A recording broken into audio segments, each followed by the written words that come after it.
We hope your week's been pretty well, and we're very happy to see that your path has brought you back to us, as all roads typically do. Unless it didn't, and you're new here, then hi. If you're new here, go watch the last 5 episodes. There's a continuity and everything. No, there's or not. don't. Yeah, it's really not. I wouldn't blame you if you didn't. That's not that serious. There's some heat in there, though. There is some heat. There's some funny jokes. There's whatnot. The callouts to Michael. Also some callouts to hi, Michael. To Brendan and Tyler. Hello, Michael. Hello, Tyler. Hello, Brendan. Definitely not Tyler. No, it's not Tyler, but it is. I don't know who that guy could be. It's definitely not Tyler. Well, today we're taking a different approach to this side quest. We're simply just talking about Dungeons and Dragons. We're not talking. I know. What about the questions, Ryan? I'm sure. Did the Mage Tribunal take your only shtick? No. I'm sure you're asking. I don't even think they're here right now. Ryan? But what about your questions? Don't worry. I'll still be asking questions. Just less formatted. So, how about we just hop right into this side quest? Let's start off with just something simple. What do you guys? How much do you guys love D&D? What's your favorite part of? I know my favorite part of the week is Thursday. That's when we get to play D&D or Call of Cthulhu. It's like that. Thursday night. Yeah, well, we didn't. Copyright. Originally we played D&D on Friday, but then I believe somebody also had some work scheduling issues, so we swapped to Thursday. This was all before Critical Role did it. So technically, I had school. It's really funny on Fridays, and I couldn't make it. Switched to Thursdays from Fridays, and then it was like a month later we could have moved back to Fridays, but we just didn't. Yeah, it kind of stuck. Yeah, it's kind of an unrelated note that we have nothing to do with Critical Role. I don't know. Write in the comments when you play D&D. Yeah, when do you play D&D? What days do you typically? I know people have the meme where it's like, we don't really have a schedule, but we hold ourselves to it every Thursday. And if it's not on Thursday, then Saturday. we cry. Oh. If it's not Thursdays, I come home, I lay in my bed, and I stare at the wall. I don't even know what to do with my life. Yeah, Thursday just blanks out if we don't play D&D. Or the week doesn't even exist. Like the week doesn't even exist. Well, it's been Call of Cthulhu the past while on Thursdays. Yeah, and then which D&D makes me even Saturdays. more excited for Thursdays. True. So. Love Call of Cthulhu. It's great. Wish I could play in it more. Yeah, no, dude, you won't ever get that treatment ever. You're the again. permanent Call of Cthulhu. That's how I felt. That's how I felt when I was running all the Call of Cthulhu campaigns, and then now that I get to play them, bro, I'm not going back. I will go back. But. Okay. I'm actually very happy that we play weekly. I'm actually very happy about that, especially with the whole it's kind of like I guess like a phenomenon in the tabletop scene where it's like, no, everyone canceled. What's that about? But it does happen honestly, here and there. It does happen here and there, but it's usually not that bad where we can't play. Usually it's only one, maybe 2 tops. I've tried to make a rule where if one person can't make it, then also run it. But if it's more than one, then that's just too much, you know. Yeah. Especially with as little amount of people that we have. What, 5, 6? I used up mine last week. 5. No, it's not like you have a limited amount. You get one sick day per year. Yeah. I used for up mine. D&D. Yours is done. Mine. Can never do it again. The next one you're fired. Yeah, Emily gets lit on fire. It's so over. You're fired. No. Fired. Fired.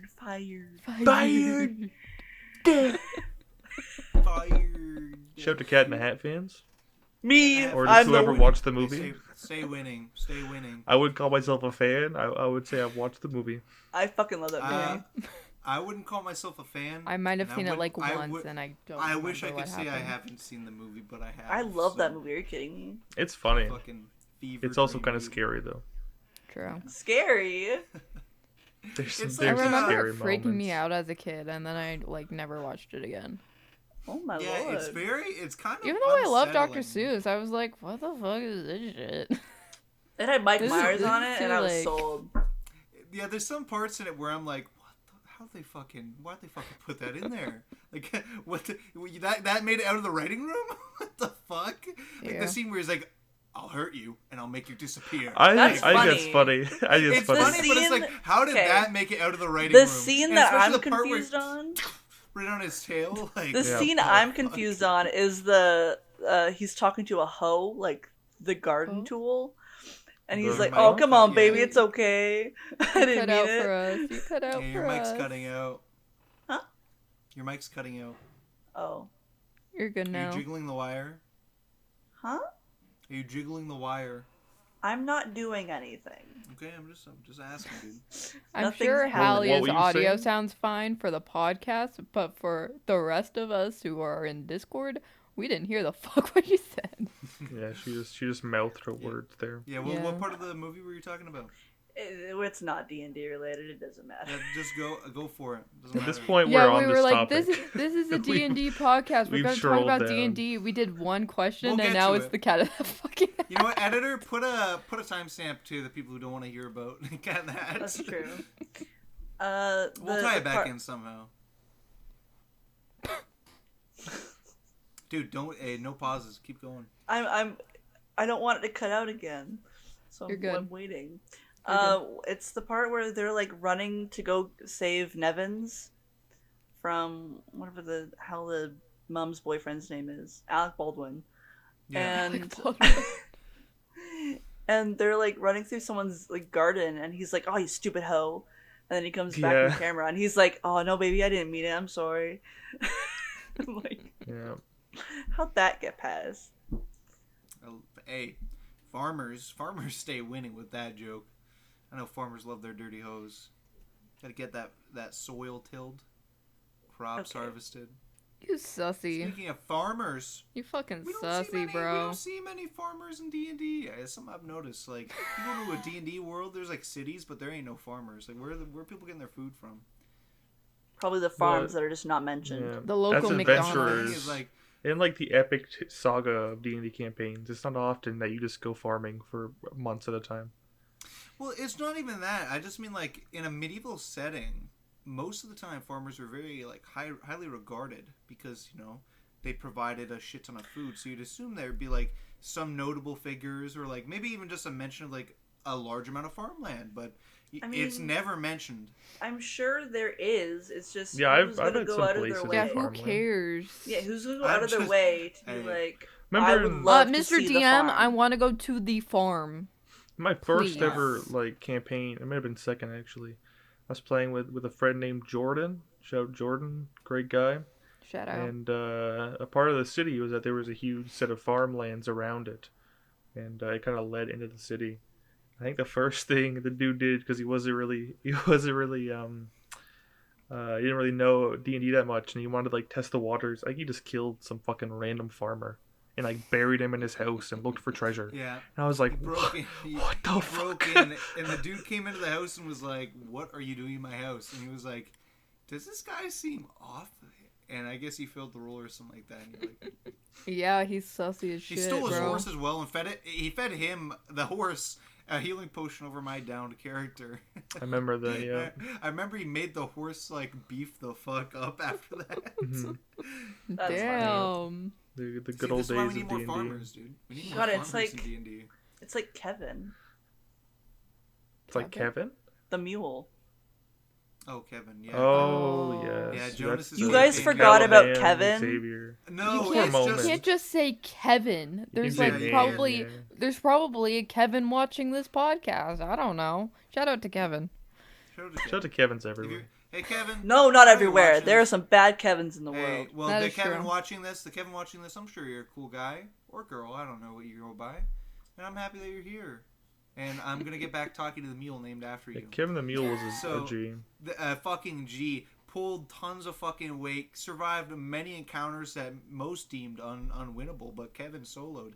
And especially when bandits were attacking Xavier's keep, dude. That guy pulled his own.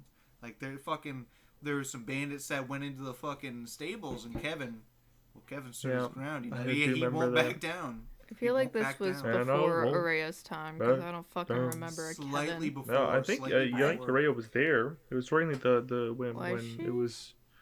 Yeah, because it was when... I don't fucking remember, Kevin. It was when, yeah, because he had such a small part in it. I'm not sure if it was Kevin who did it, if it was the stable hand or not.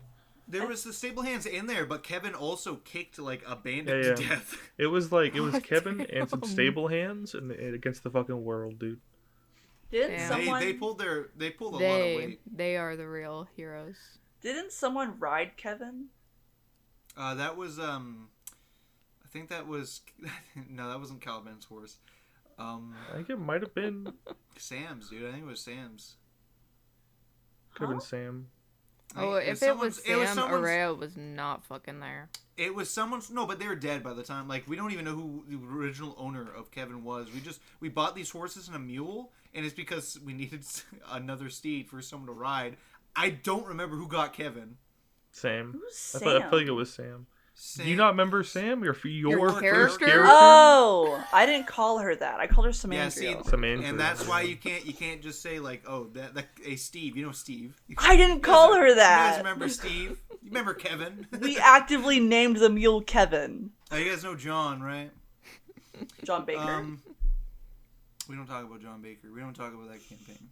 What did talk about IceWindale. John Baker didn't do Doctor? anything. That John Baker's your character. Your character in IceWindale. Oh yeah, isn't he also a dude from Doctor Who? Anyway, we're I don't know. sidetrack. Fucking clue. Not really. It's D&D related. That's Tom Baker. Backstory. A little bit of backstory.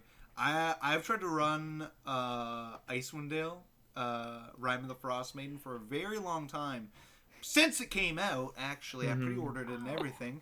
And every single time, you wouldn't believe what happens. There's TPKs. That's a well. The first one that you ran, it went pretty far.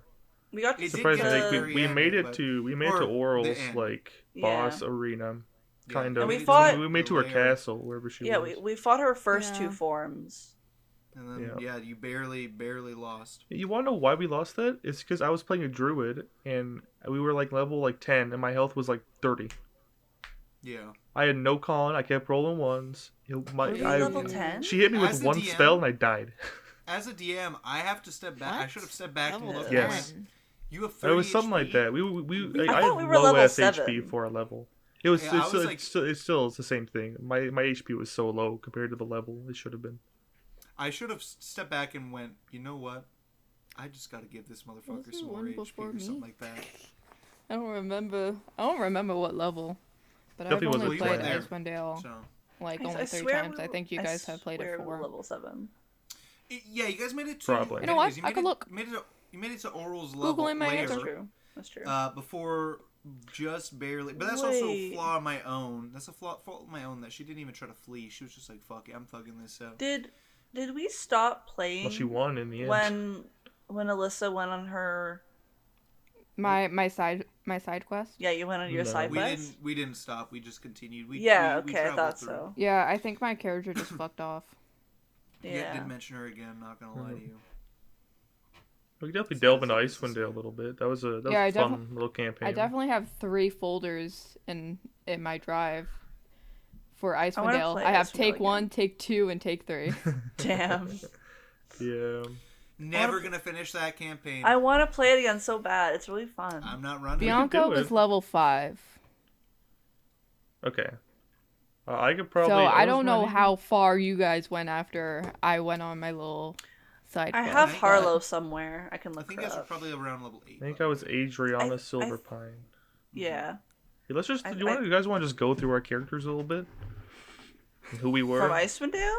Yeah, why not? Ryan's like, no. I'll go for it. I think this could be a fun little story. Yeah. Let me just get. Sorry, just to give a little bit. Can I give a little bit of backstory on IceWindale? Anyone who doesn't want any modicum of spoilers for IceWindale, I recommend editor put the timestamp. Wee spoilers. This is a spoiler alert. I know rarely you get one in time before we already start spitting this stuff out. And it'll probably be the last time you ever get it too. But damn, editor gotta get better on that. In the namesake IceWindale, north of the Spine of the World, top the Sword Coast, and a lesser deity, Oral, has shown up and is kind of taken over this region. And for some reason, somehow, the place stays eternally night and eternally winter. And there is a group of towns called the 10 Towns, and they kind of work in tandem, but also not. They have rivalries and different ways they sacrifice to Oral so she doesn't kind of come fuck their shit up. And, of course, there's got to be adventurers who want to stop it. And somehow your characters make it there, and you get stuck. Whether it's a cave in, like some people have done it where it's just the path into IceWindale caves in, and the people of the 10 Towns are too stubborn to try to get out, or that it's just Oral's own little dread plane. And that's kind of how I ran it, even though no one tried to flee. There's a ton of interesting things about the campaign that if you play through it, you'll realize.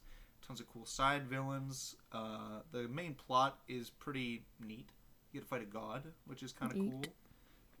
Pretty underwhelming, though, I'd say, stat block wise. So, any DMs out there, maybe don't beef her up a lot, but change some of the abilities to be a bit more interesting. Like, some of them are just like, she can just cast like a chromatic orb, like unlimited, like just give her something that's a little bit more unique.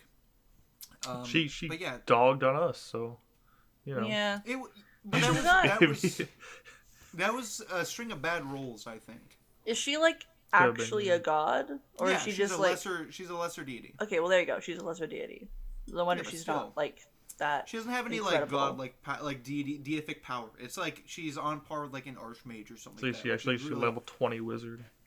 Yeah, like it's really not. It's really she doesn't have that much.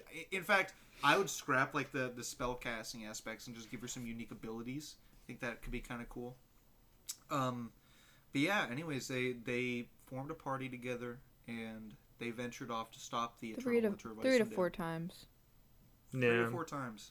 I think it was the one where I remember 3 for me. I think 4 times for them. I think there was an. We also did like one shots with IceWindale. Yeah, I remember a one shot. I remember I had so it was a 3 rat for me. as one. I have 3, actually, unless there was a one shot. I only have 3. Bless you. Thank you. Editor, don't cut that sneeze out. Or do and just have us say bless you, and it's like we're speaking to nobody, or maybe the person watching just sneezed and we just bless them. That's true. No, bless you for you're watching. welcome. Who cares if you believe in anything or you worship whatever? Who fucking cares? Bless you or whatever. Oh, I was like, what are you doing?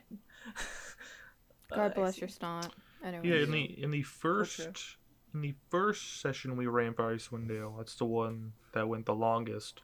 I think that's the one that had the most characters to them. I played I believe it was a shepherd druid, whose name was Winter. They kind of had this like folk hero-esque identity, where they were around the towns, and she would morph into like an albino deer, and she would go and help people, and that was kind of a legend around. She didn't know anything about her past. She came from somewhere up in the north, and she kind of thought that she was the embodiment of winter itself in a sense. And cool. In reality, Jonas's character, he was like a hunter who lived up in the north as well. Something happened. I think his daughter went missing, and I remember hearing this, and I went to Ryan, and I was like, Can I play Jonas's daughter? Can I just sneak myself in Jonas's backstory? Yeah, I thought it would be interesting. And then, like, eventually he'd realize, and he'd be like, what the fuck? After all this time? And I'd be like, yep, after all this time. Yep. Always. Yep. Always. I think it turned out well, even though, I fucking died in the end and everything went to shit. We had a couple moments. There was even a moment where Winter, the character I was playing, died, but they managed to get her back, and when she was reborn once again as Jonas's character's daughter, Adriana Silverpine, or something along those lines. Oh. And then, yeah, our bond grew, and we had this like father-daughter relationship, and there were some funny moments, there were some nice moments, some kind moments. I remember we had a thing where we were siding up with the Zentarum, who were up in the 10 towns, and we got shiny new badges, and my character, being on the younger side, was kind of stupid, and she was like, when they were talking with like a member of the 10 towns, she like flashed her badge, like she was like a cool police officer. But, yeah. That's actually, you're actually a member of like an underground like mob force, so you probably shouldn't do that. Yeah, there were some goofy moments. Oops. Yeah, oops, pretty much. Yeah, it was very heavily homebrewed as well. I did kind of turn the Zentirum hook into something way larger than it should have been. I liked it. I don't think it worked in you guys' favors. You got a shit ton of magic items out of the whole deal, so very helpful buff, especially since like one of the random encounters on the table is just like a frost giant riding a mammoth. Yeah, Adriana, raw. That maybe how a couple of sessions ended. Every single time. I don't think it was every single time. No, it was just that one. The last one. Of the time. Yeah, it was that one. That was take 3. Yeah, take 3 lasted like 5 sessions. Well, take 1 lasted like 30 or something. Yeah. What was your character for take 1, Alyssa? I think you had some frostbite shit. Yeah, I played a draconic sorcerer. Is anyone fucking shocked? No. I actually didn't know that. But it makes sense. She was I think she was a silver dragon, draconic sorcerer. Her name was Bianca. Let's start there. Her name was Bianca. She was a archaeologist, and she went up to IceWindale to like investigate like dragons and like that kind of stuff, because apparently there was sightings of one, and she was just a plain old human, so IceWindale is fucking cold as shit, and she died from frostbite and like over coldness, and she got resurrected from a silver dragon, and she was reborn looking like complete fucking shit and pretty much a walking corpse with ice powers. Don't have your gimmick be ice powers in IceWindale. Maybe Elsa if she was like dead. The darker ending of Frozen. Yeah. Yeah, I'm not. I think if I remember it's Elsa correctly, if the cold actually bothered her. Yeah. So true. It constantly bothers me. If I remember correctly, I think I actually changed. I don't think you mentioned what color dragon was, so I just made it the white dragon that was up there. I think it was silver or white. It was whatever like the cold one was. Arrivatore. Well, the silver and white are cold. I just remember because I was like, oh, I could turn this into a cool plot hook because I was silver. Arrivatores. I think it's actually Arviatoris. Is this giant ancient white dragon? It's called like the White Claw or something like that. Wormclaw, I think actually is what her name is, or something. I was gonna say White Claw is an alcohol. Well, yeah, but I think they might call her that. For the Forgotten Realm heads out there, you may have heard of her, but she had a rider named Melthorond, and I was like, you know what, this is a great way to tie it in. He kind of cast some sort of spell on you, and in doing so, he froze to death because he dropped concentration on another one. And they returned the favor by resurrecting him later on in the campaign, and became a driving force in my last Forgotten Realms campaign. But yeah, I do remember that. Melthorond and Arrivatores. Arrivatores. Very cool. Random encounter. Very sad. What can you do? Yeah. So yeah, that was kind of her thing. I don't remember much because this was like fucking 2-3 years ago. Yeah, there was also someone else there. It was like 4 years ago now. Named. Yeah. I don't even remember his character. Yeah, well. I think he was a Goliath. Yeah, he was, and he was like, I don't have winter clothes, and I was like, dude, it's so cold, you do. So cope. Because even the fucking Goliaths in the book wear winter clothes, so you got to think if a creature like that is wearing a winter clothes It's gotta be cold. It's gotta be cold. I have an immunity. It says here, I don't need winter clothes. And it literally says it on my character sheet. What are you even talking about, bro? It was one of the few times that I let my opinion of someone bleed into game, and I went cope, wear winter clothes, or you'll start freezing to death. Yeah. And he was like, fine. I made him make con saves because he refused to put winter fucking clothes on. Like, I don't even remember that. Did he pass them all? Probably. No. He passed like 2 of them. Because he was only there for like 3 sessions or something like that. That's true.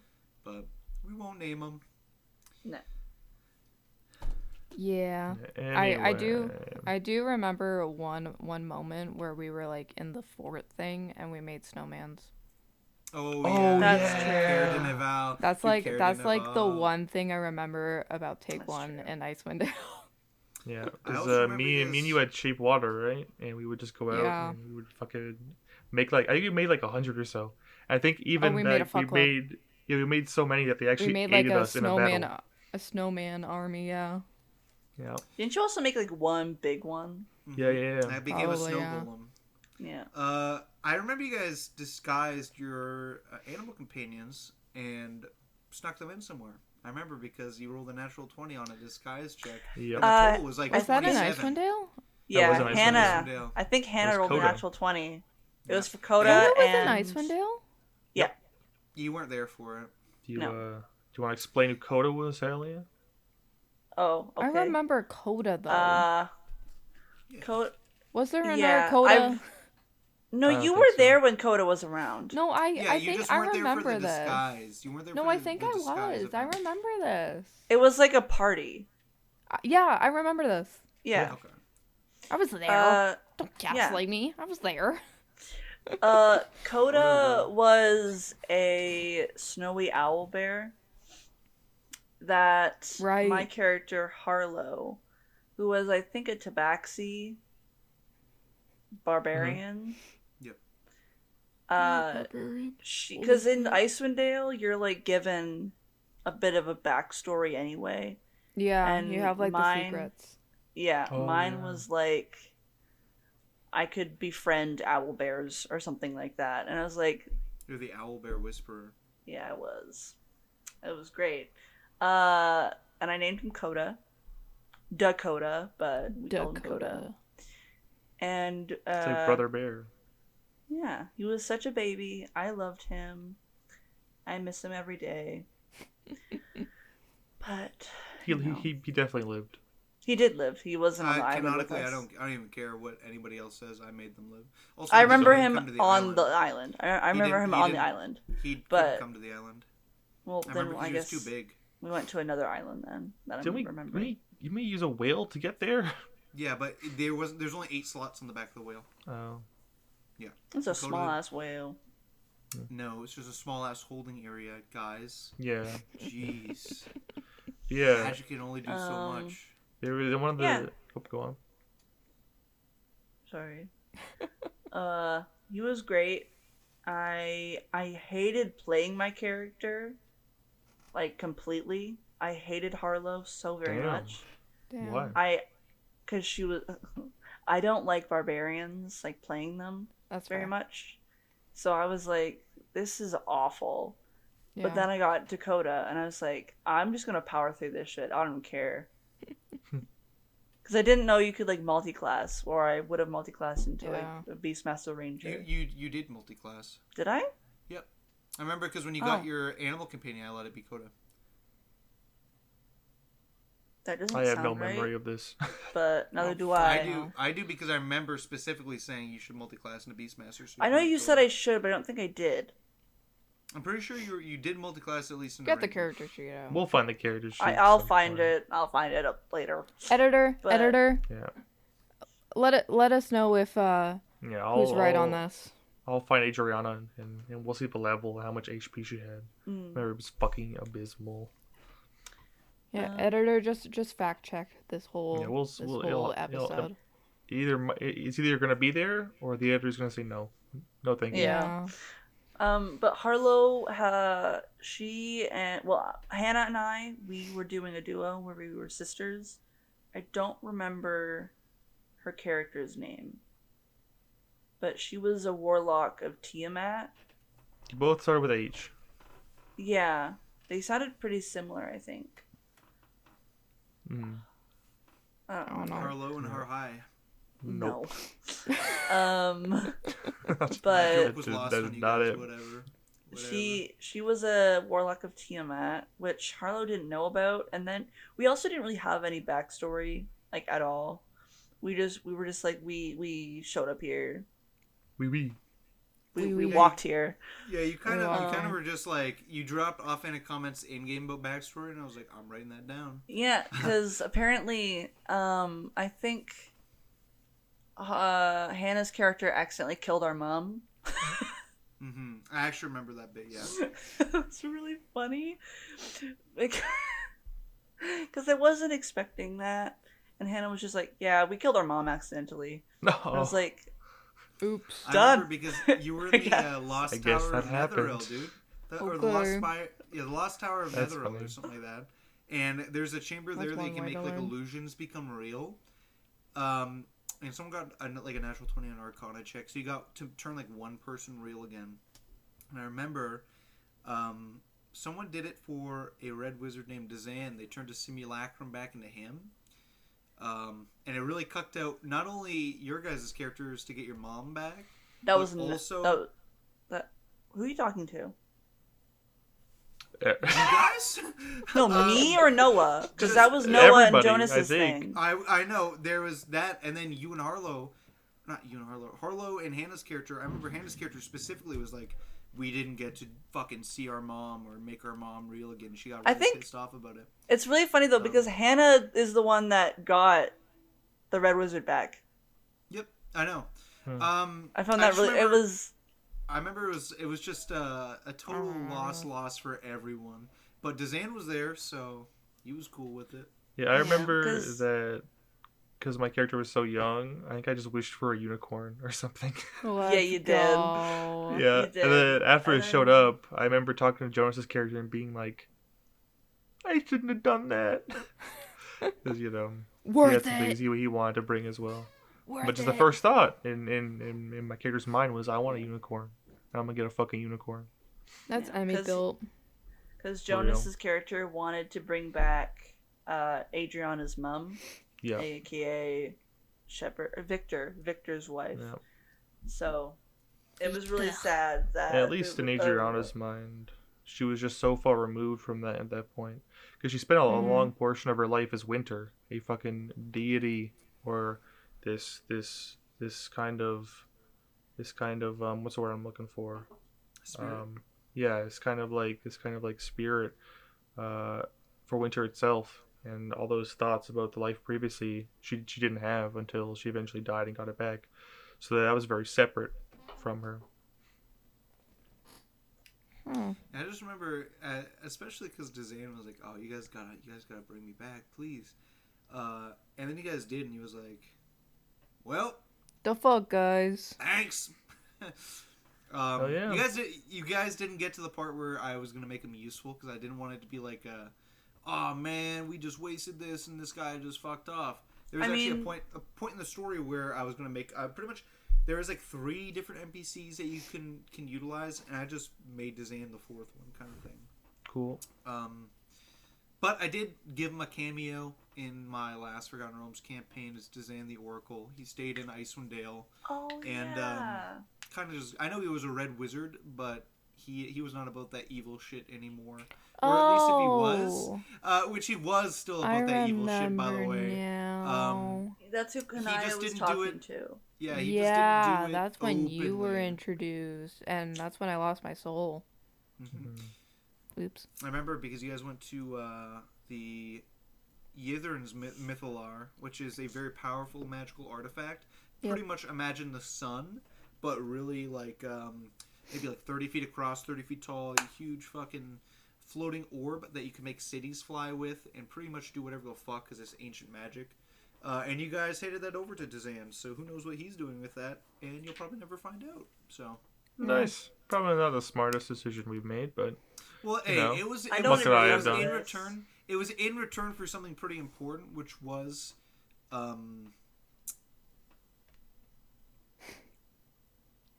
Yeah? Isra? No, not Isra. Isra's soul, yeah, sorry. It is Isra. Okay. This is in Cut Ryan's. Halia saying it. Editor, cut Halia saying it. Pretend I said it. Keep it in. Pretend I'm not a bad Keep DM. it That's not in. gonna happen. Pretend I'm not Keep a it bad DM. Anyways, Yeah? we created that. Yeah, This I mean, is I all, don't- by the way, honestly, I this is don't all in blame him. Ryan's. This is all in Ryan's Forgotten Realms campaign. Yeah, This is not nice video. we like complete one. You know what? Just a 90-degree turn, honestly.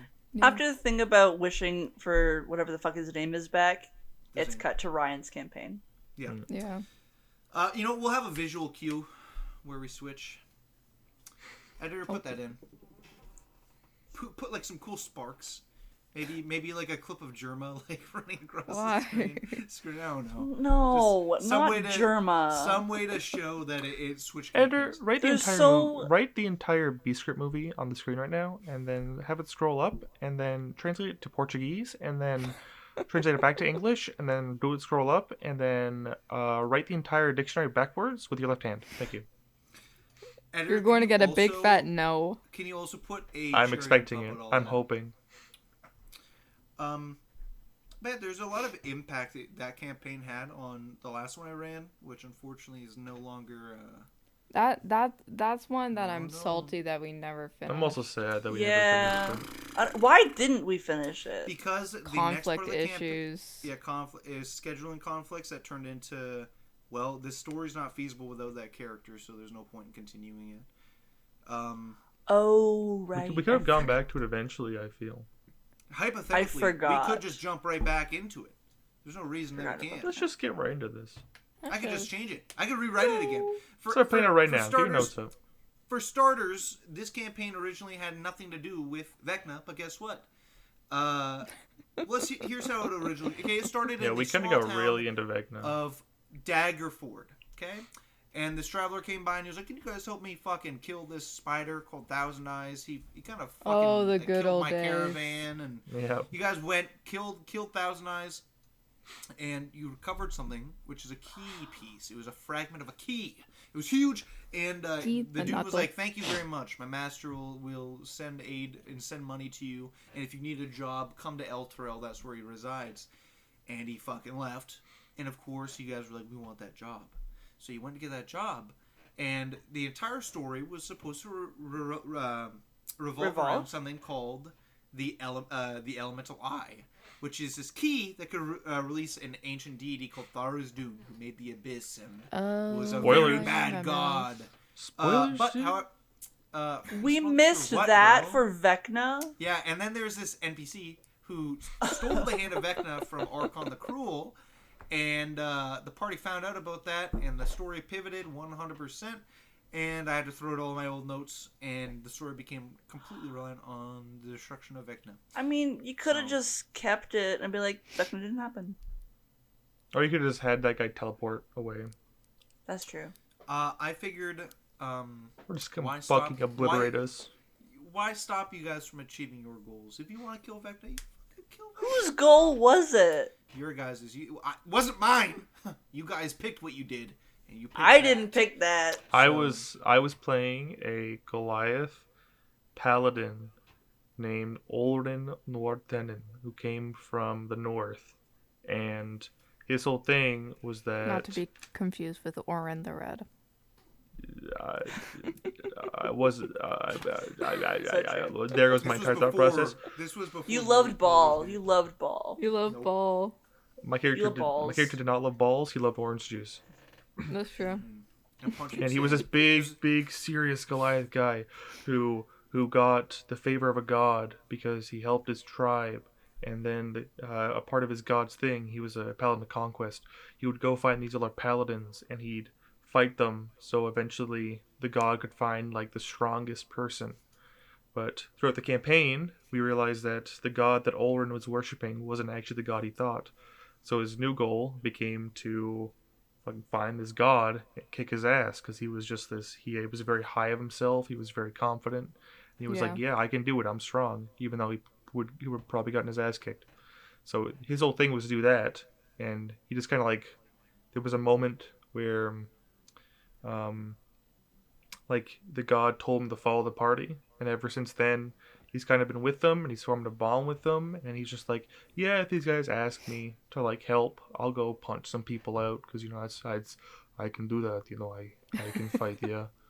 And yeah, he didn't have a lot of say in things. It was just like, I'm going to go fight. Good, I'll go fight now.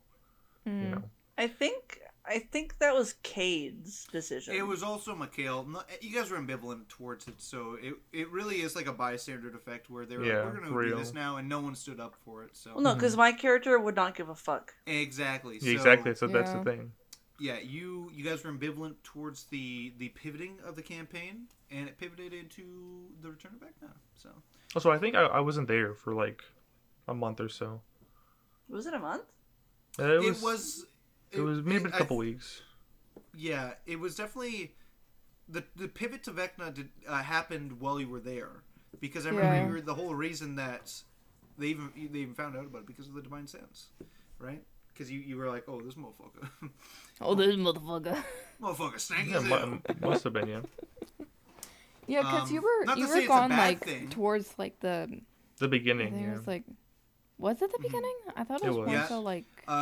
To give it a little bit of backstory, the town of Daggerford is ruled over by the Daggerfords, and the Duke there, who was Cowan Daggerford, had a flaming sword called Law Flame, and he did a little bad thing where he took the carcass of Thousand Eyes, and he cut his legs off, and he grafted himself onto it, and he became this kind of like monster.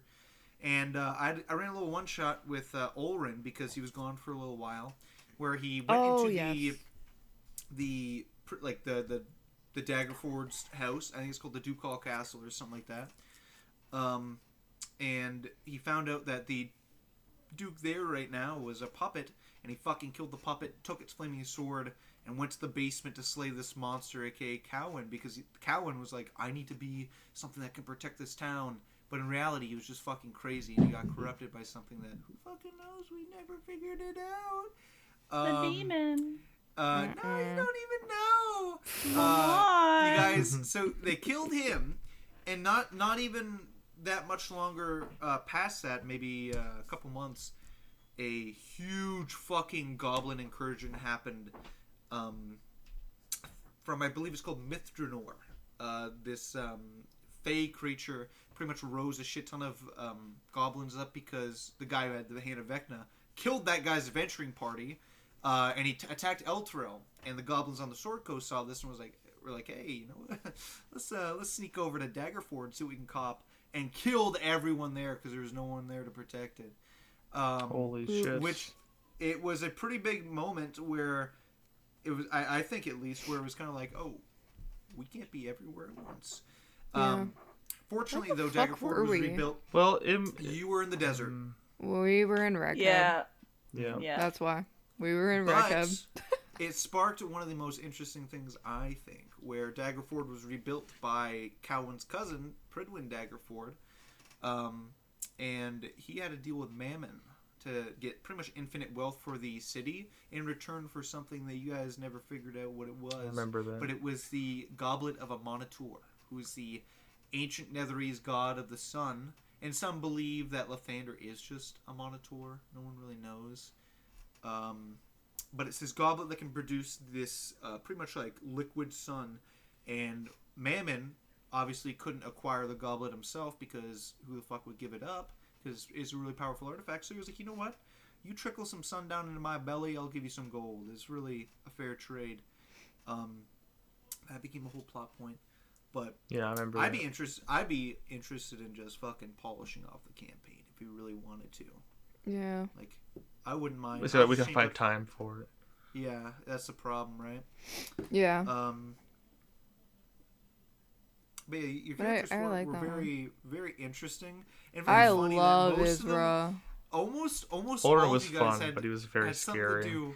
Something to do with like undead somehow. Like Oren's tribe leader Blackhand could raise the dead. Isra's family had a long running history with undead. Cade's family loved witches. Yeah. I was normal. We never got to Zari's back. Like, we never really got into Zari's backstory or Kanaya's. I mean, we got into Zari's. Zari got the happy ending. Zari got the happy ending. She was a Gith. Star-crossed lovers with a Gith Zari. No, she was a Gith Zari. You guys want to do a little like tell about your characters? Pick up where you left off. Zari was a Gith Zari. She was in love with a Gith Yankee named Virith. And he had this, like, thing that could open portals, right? Why do you look like that? Why do you look so sad? I'm just chilling, bro. He's just sitting down. What? It's hot. Oh, he looked like pouty. I was like, what happened? This is the chill podcast. So your hair is kind of like mixing with the background. It looks like your head's kind of caved in a little bit. No, my head's just weirdly shaped. Ryan's just happy that he has a break from asking questions. Yeah. True. But yeah, so he had this like thing that could open portals. And this was at a time where the war was happening between both Gith. So they managed to get away together and became pirates with the funky sea pirates or astral pirates. With the lads. Yeah, they had a space clown, a Gith, clown, and then a shit ton of drow because, what was his name?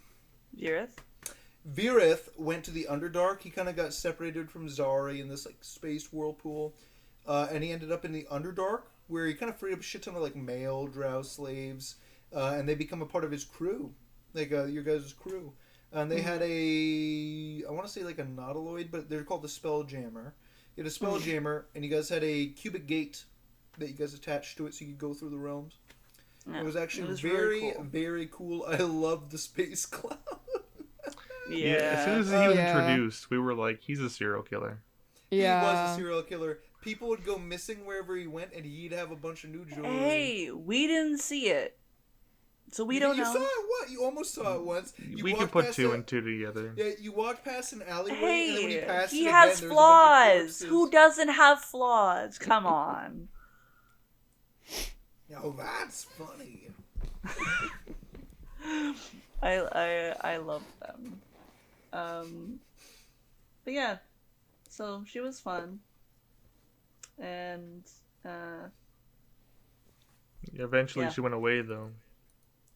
Yeah, she did go back with Virith. Well, no, she went to go find Virith because she was told by the guy that we killed. I don't remember his name. Laraval? That he was in... What's the place with the dinosaurs? It wasn't Laraval, no. You're talking about who had the hand of Vecna. His name was... Yeah, him. It was also L. It was also an L name. Bedguy. It's on the tip of my tongue. I don't know. Laurokan? No, it's not Laurokan. That's from Baldur's Gate. His name was... Laszlo. Leonard. Larry. No. Limpwort. Vecna hand guy. Oh, let me just I got my docs open. What am I even... I don't remember his name. Ryan's Googling his answers. Lickitung. He was... How the tables have turned. Lebanon. That one guy. Anyway, name isn't really important. For a big important, he died. He died. We murked him. He's fine. He's fine. He's dead, but he's fine. Yeah, he's fine. He told her that Virith was in whatever the hell the city is with the dinosaurs called. I don't remember. It's like Cholt. For anyone interested, his name was Lostreus. Oh yeah. But I think he was in Cholt. So then she left the group with a letter being like, bye. I'm gonna go find my boy because I don't want to wait. Yeah. So, fair enough. Which, yeah, I think that's fair enough. Israel was like, yeah, I would do the same. Yeah, and then kind of happened anyway. It did. So, she left to go find him. Then she found him in the Underdark, and they escaped with the Drow. They learned Undercommon, so they could communicate with the Drow. It's great. It's a big happy family. It's a big happy space family, and we love them for it. We stand. And then enter Kanaya, but I'll explain her after because I'm tired of my own voice. Damn. Yeah, pretty much they picked hands with a man named Lorstreus, who had the Hand of Vecna, which is a very powerful magical artifact, on top of him already being fucking beefy. You know, he's an archmage, thousands of years old. You gotta think he's pretty strong. And you won't believe Was he the hot one? What? Because I'm sure there was like 3 of them, right? I'm pretty sure one of them was hot. I don't remember though. Anyway, go on. Sorry. I don't even want to continue that. I don't want to continue talking about this guy. Who was your character, Alyssa? Yeah, I was about to segue into nice segue, guys. I played I played a tiefling rogue named Isra Karim. She was the princess and heir, or next heir to Regheb.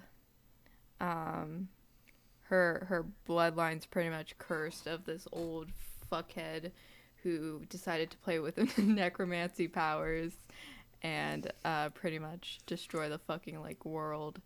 And Isra's like ancestors stopped that shit, and yeah, just punishment for old stuff. Isra's bloodline is cursed with necromancy and ghost kind of powers, but the people of Regheb decided to do good with it, so like they could do shit. It's been a while. It has been a little bit. The first Karim was Virak, and I just realized that's the same name as the villain in Skyrim. Oops. I didn't even know before. Subconscious. My bad. Your whole thing was also that like you didn't want to be a princess and you fled off with this dashing young man. She didn't not want to be princess. She did want to become heir. Okay, back up. Isra kind of followed the Jasmine type thing where she was like, I want to see the world. I don't want to be stuck between like a palace. So Jonas's character Mikkel snuck in one night, and they met each other, and that's kind of where this whole shit started. It was love at first sight, and and very just one Disney. day, very very Disney, and he came by. What? It's just very Disney. It's just very Disney. I meet a man. I fall in love. He turns into a rock. He did turn into a rock. We flee my country. Oh my god. Hey, Isra! Rock! Hey, Isra! Rock! That's a IceWindale joke. Maybe we'll circle back to IceWindale before this podcast ends. That'd be great. Like final thought. Yeah, so she left in the middle of the night, and her parents throughout the whole campaign, mostly her dad, was trying to get her back home so she could become the proper heir to the throne. But she didn't leave because fuck you, I don't want to be royal. It was more so she could learn the people that she might have like relationships with, like other kingdoms and shit. Because Regheb was very self-dependent, and she wanted to break down those walls. And you can't do that if you don't know who your allies are. So, Yeah. So that was smart. fun. It's a lot deeper than I thought it was. Yeah. There's also a shit ton of stuff that I feel like would take a lot longer to cover for Ragheb. Especially the origins. Like, just to mention, Ragheb, if you look it up for Forgotten Realms, it's this, like, shitty little watering hole that ironically was started by a tiefling. But for this campaign, we kind of turned it into something, different. Special. Yeah, more Aladdin-esque. It's my home. It's like Aladdin if Aladdin had like Jasmine's family had a dark history of like fucking Jafar. Like if Jafar was their first ancestor, right? Like this motherfucker was like, I'm a great necromancer. I'm going to wipe out the rest of the kingdoms. And then, the in walks like Jasmine and her dad who go like, no. We can't let this happen. Yeah. Didn't say the magic word. But to tie back actually further back, when Israel was reclaiming her soul, funnily enough, Dzan couldn't obviously pinpoint just one Kareem soul, so he grabbed like two that kind of resembled the same thing, and one was Virak's soul, and they were like, oh shit, like we gotta, like this is bad. And Israel had a vision, a very bad vision of Ragheb falling, and they're like, we gotta get to Ragheb.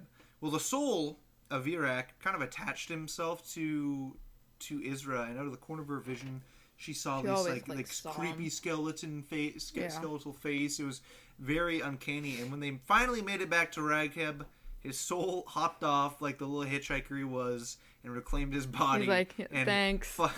Fucking murdered her dad, tried to take over Ragheb. Of course, they beat his shit in. We beat his ass so easily. Olen was there, so it was not a fair fight. Paladins, man. Yeah, and they brought the dad back. It was a fine moment. It was a fine moment. Yeah. It was a very surprisingly. I was like, you know what? I didn't expect it to take this much precedent, but it really did, and I'm very happy it did because Ragheb is a very cool place. Yeah, we went to Ragheb like twice, or I think it was twice. You went once, and no, they went. Well, I guess we were in the desert twice. Mm-hmm. Because we were in the desert twice. Because you guys went when Isra was kidnapped. Mm-hmm. Yes. That's a story. Daddy caught us. Yeah, dude, he was like, I want my daughter back. So he sent the most fierce bounty hunter. You know what that most feared bounty hunter Marlo's ability was? Any damage was quartered. So we hit him for like 16. That's 4 damage right there. Yeah. It was so demoralizing hearing Ryan go, okay, half that again. Yeah. That was so funny. Not only that, his attacks were randomized. So like I'd roll a dice, and depending on what it landed on, it'd be like, oh, he rolls his attack, you take 4d12 because it's a lance attack, or like, you make a con save, okay, you fail, you take a d6 damage. Like it was very unlucky. We were just resting when this happened. It happened during a long rest. Yeah. And but it's also because Mikkel turned into what was his fucking? I should know this. What was his name before Mikkel? No idea. Fuck, I should know. Yeah, his whole thing was that he was a genie warlock. And, Oh, what was it? Because Aladdin. I should really know. I suck. I have no idea. It's there if I look at my notes, but it's not in my head right now. It was a long time. Yeah, he had this genie his church worshipped. No. Oh Kin something. Kin. Like that. I think it was just Kin. It was just Kin. It was something really short. Was it Kin? Maybe. It might have been Maybe it Kin. was. Kin these worshippers of Lathander pulled up to the church where they worshipped this. Maybe it was called the Tao. It's the Earth genie, and fucking murdered all the worshippers except for Mikhail. Oops. And he binded with the Tao, and they became this new being. And that's when Isra and Mikhail fled, and they eventually made it to the west coast.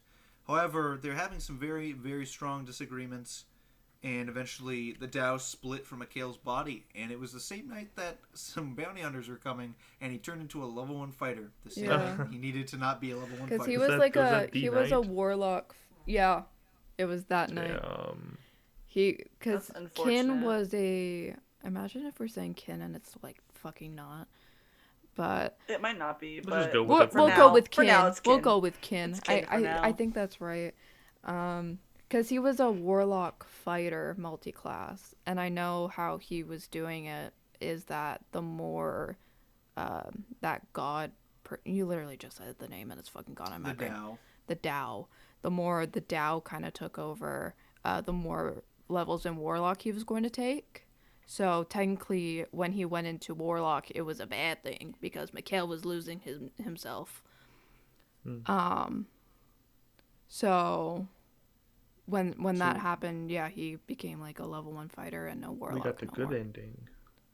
He got the good ending. Kin didn't. Maybe. He has a very bad track record of trying to get taken over by fucking. Holy shit! It happened yet again with a fucking mask that he picked up. Yeah. It was like a little feathered mask that he found randomly. It was a haunted mask, and the soul inside the mask of this old performer. And he put it on, and it started growing, and the influence over him started growing, until eventually his entire stat sheet was changed to the old guy. Yeah. So, he became a bard for a little bit. I think it was one day. He didn't even turn into a bard. It's just his stats changed, and he got a shit ton of skills. Yeah. He got a lot of like musical instrument proficiencies. He was proficient in every instrument. I did like the way that resolved, though. Mm-hmm. That was a crazy, intense fucking moment. Where Isra I feel so bad, but I don't remember that. So we were on a ship somewhere, I believe. Yeah, we were on a ship. Was it on a ship? Yeah, we were sailing from Ragheb to the Sword Coast. That's it. And I remember that Mikhail and this guy like had a conversation in his head, and like he brought up Isra, and Mikhail was like, "No, she mine, bitch." And then Mikhail went to Isra being like, "I feel like I'm being like taken over again, and you need to like help me before I can't help myself." And that's kind of when the mask fully took over his face, and I tried to rip it off, and Ryan was feeling real generous that day. He gave me 3 chances to roll that dice, and I just got it. I just got it at the end, and I ripped that mask off. Mm-hmm. And he was saved again. Yippee! You technically got 4 chances because you had an inspiration you used. Oh, yeah. 4 chances. Really funny. Really fucking Basically, funny. if we ever play this again, Mikhail's not allowed to pick up anything. Yeah. Yeah. No masks for Mikhail. No churches. We'll just tie his hands together. He's not allowed to fucking touch anything. Let's just like detect magic. Yeah. No touching or putting on your face until you know what it is. Mm-hmm. Can you imagine if Olen had to put that mask on instead? Oh my god. Goofy as fuck. That would have been funny as like that would be bad. Imagine Goliath, Olen like playing the piano. Fucking, that would be so funny. Dude singing sea shanties in his Russian accent. It's like the fucking Tabber guys from Tangled. Chicken on a raft. Oh my god. Chicken on a raft. Chicken the little duckling. Yeah. Monday morning. That shit is so funny. I had a dream once. I had a dream once. Tickling the ivory. Well, that campaign was definitely full of stuff. Maybe we'll get back to full of Fuck stuff. It. Had some stuff in it. That's very true. Had some stuff in it. Some very high highs and many lows. Yeah. There was a long string of time where they lost almost every single fight they were fucking in. I think Isra went down almost every combat. Yeah, it was like even when they won in these fights, rogues, it was man. like that doesn't even feel like. I don't think I mentioned she was a phantom rogue, by the way. Phantom rogues are cool. Yeah. That's true. Yeah, you get those soul. That's on my list. I still have to play a phantom rogue one day. They're so cool. There's so many fucking subclasses I've yet to play that are just so neat, like Soul Knife. Yeah. I want to play a Soul Knife. I was going to play a Soul Knife for one of Evan's scrap campaigns.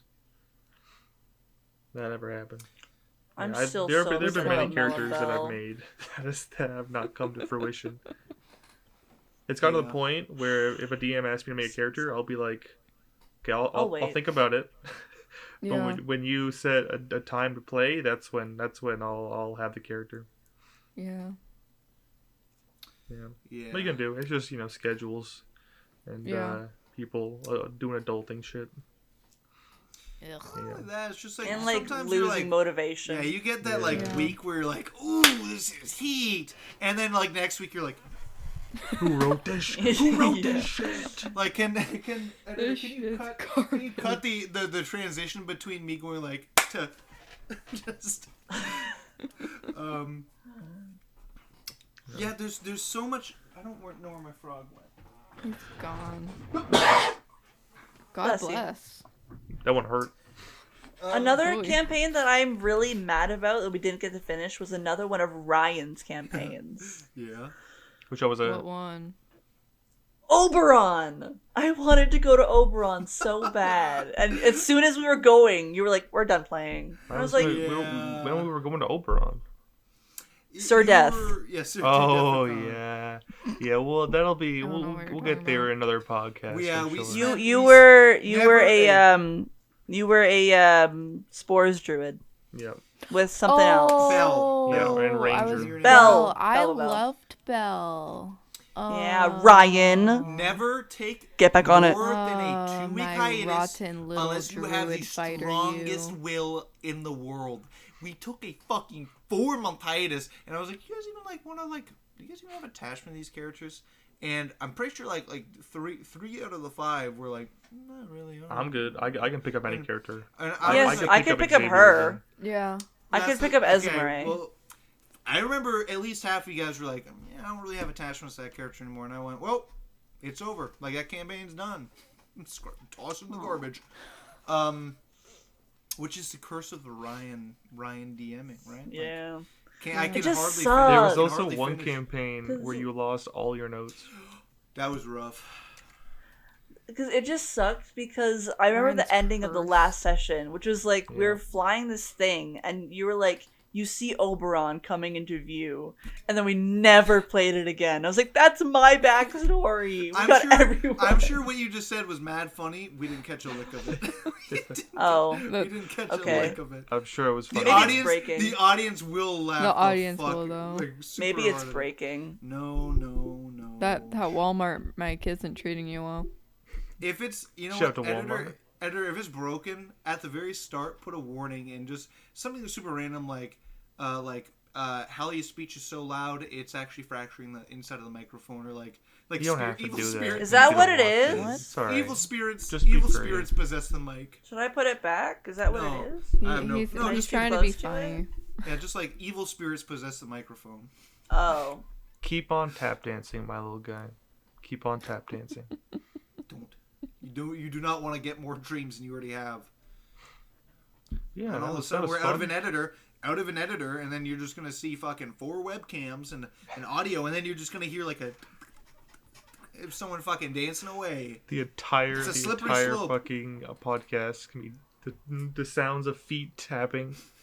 It's just gonna be a dance recital. Like the where did this come from? The overlay is no longer gonna be the night. It came from like, I think, last episode or something.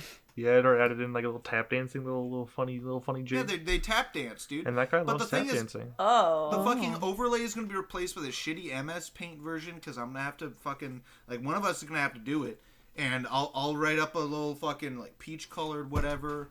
And then slap that on there. I'll get the unregistered hypercam. Yeah, it's gonna be rough. Fucking rough, dude. Like, there's gonna be no editing. No, there's gonna be no fucking. So don't tap dance. Don't tap dance. You don't have to worry about that right now. The editor is doing this all to himself. If he doesn't do it, he gets punished. So. Damn. Yeah. Be nice. The tribunal's on that, dude.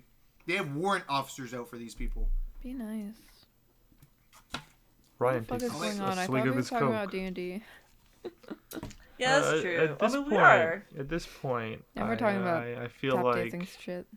I feel like now it's just the talking has run its due, and also like the people. I could talk for 2 more hours. They have no fucking clue. They have no fucking clue what's going on right now. We just spit like what is it?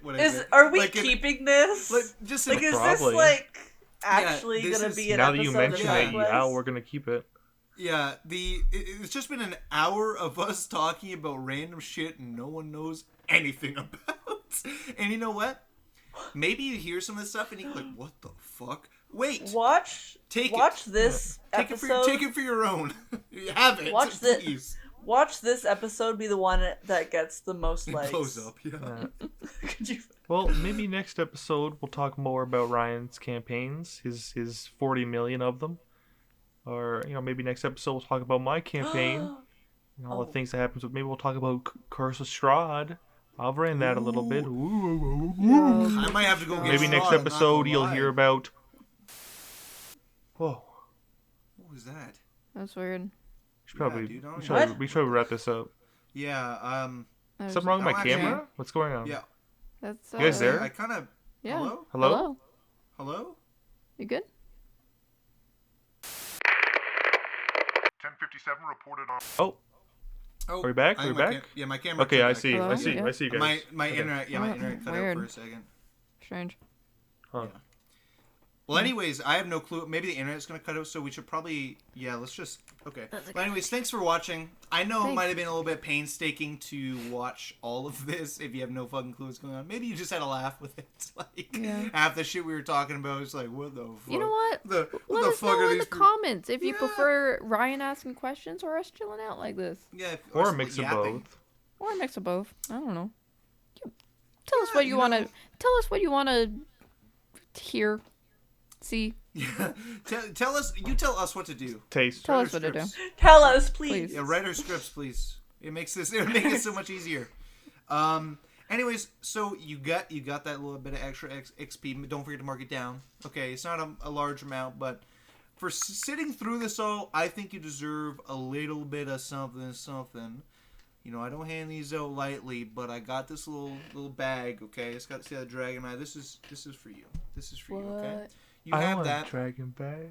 I want too. Maybe it's beans, magic beans. Maybe it's jewels. You won't find out till you open it.